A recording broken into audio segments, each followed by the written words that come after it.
هنعمل النهاردة الرز المدسوس المعمر بالفراخ.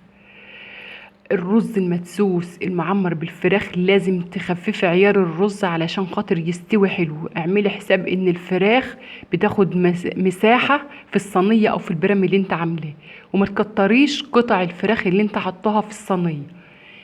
لو الصينية ضيقة حط قطعتين بس او قطعة من الفراخ علشان خاطر الرز يستوي وياخد راحته في السوا ويبقى مفيهوش حب طري، والفراخ هي كمان تستوي.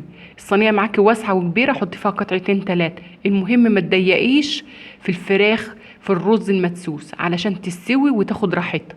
معايا ماده دهنيه سمنه على زيت، والفراخ غسلاها ومنشفاها وحطيها تتحمر من كل الجهات، سيبها تتحمر براحتها خالص، لان الفراخ كده طريه يا دوب هنحمرها كده بس هتاخد فتره في التحمير برضو، يعني ما مش ان هي حطها طريه كده هحمرها مسافه ما تاخد وش هقوم مخرجاها، لا، سيبها هتستوي براحتها في السمنه والزيت علشان تنزل الدم والميه وكل اللي فيه. هتسويها 3/4 سوا، لو انت عايزه تسويها 3/4 سوا على البوتاجاز في ميه مغليه سويها، وبعد كده حمريها وحطيها في الرز. الفراخ خلصتها، هحط على شويه فلفل اسود شويه بصات، وهقوم غسله الرز. مش هغسل كميه كبيره، هغسل شويه صغيرين علشان هعمل حساب ان الفراخ هتتحط.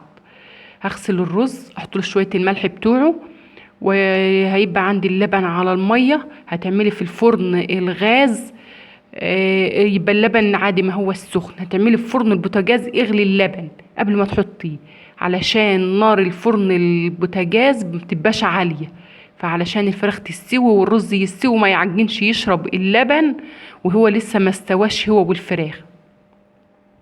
معايا البرام دهنتيه شويه زبده شويه سمنه، ما فيش حاجه خالص مش مشكله، هو النوع ده ما بيلزقش فيه الرز.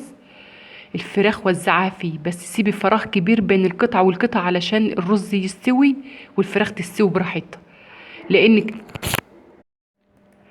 وسعي بين الفراخ وبعض. انا حطيت طبق من الرز شويه صغيرين قصف الارضيه يا دوب يداروا ارضيه الصينيه او البرام، وبعد كده حطيت الفراخ وتحط طبقه الرز التانية. ما تكتريش الرز علشان يستوي وياخد راحته، ولا تكتري الفراخ علشان تستوي وتسوي الرز، علشان خاطر هتحطي لسه لبن وهتسيبي مساحه كمان علشان لما يغلي ما يوقعش. وبعد كده هتحطي اللبن على الميه وتقومي حطهم في الفرن.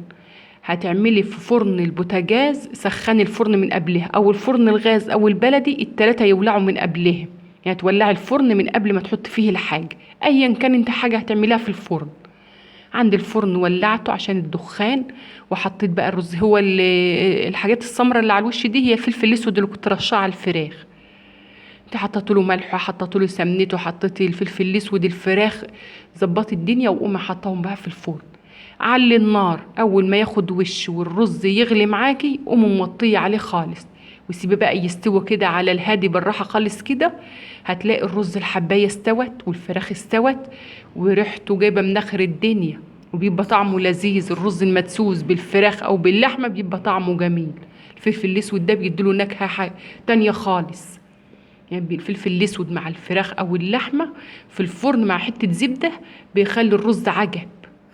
هتخلصي هتسيبيه بقى يشرب براحته خالص، وبعد كده تقومي واخداه غرفاه مفرغاه كده. هتفرغي وتشيلي قطعة الفراخ، عايزة تشيلها في طبق لوحدها شيليها، تحطها على وش الرز شيليها.